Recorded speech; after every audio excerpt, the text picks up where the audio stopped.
Hi, and thanks for logging on to the Daily DVAR Halacha. And here's a brand new Halacha for you, and it's for Sunday, 3rd of September, the 12th day of Elul. Here we go. On Rosh Hashanah night, this is so famous, and most of you probably know most of this. We are very careful about what foods we eat. We try not to eat any foods that are prepared in vinegar.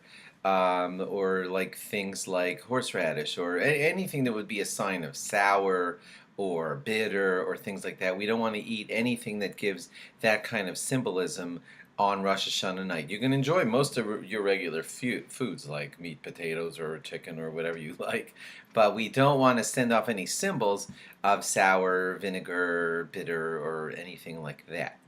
So you know, of course, it's most famous of all that we dip our challah in honey or an apple in honey.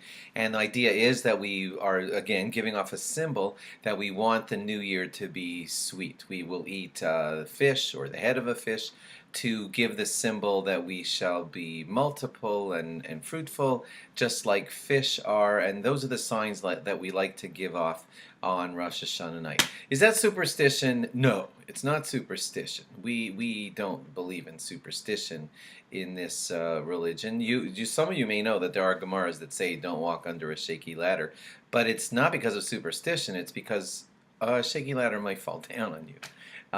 So no, we don't exactly believe in superstitions, but we do believe that if you walk under a shaky ladder, you're in danger because it's a shaky ladder and it might fall on you.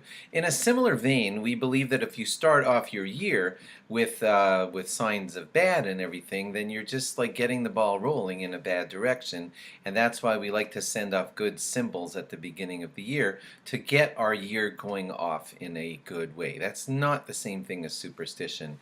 That's just like beginning on a good foot. Let's put it like that. A great example of this is if it's always a good idea to invite guests to your table for Shabbos and Yontif.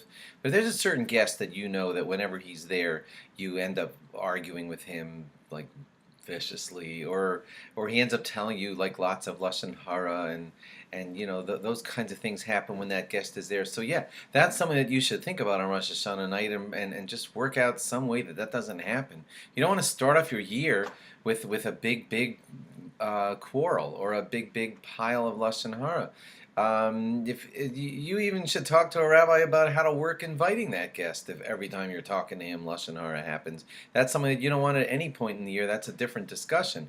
But certainly, when again you're starting off the symbolism of your year, and the way it starts is the way it continues. You don't want your year to start with a quarrel or a big piece of lashon hara or sour or sweet things. And again, that's not superstition.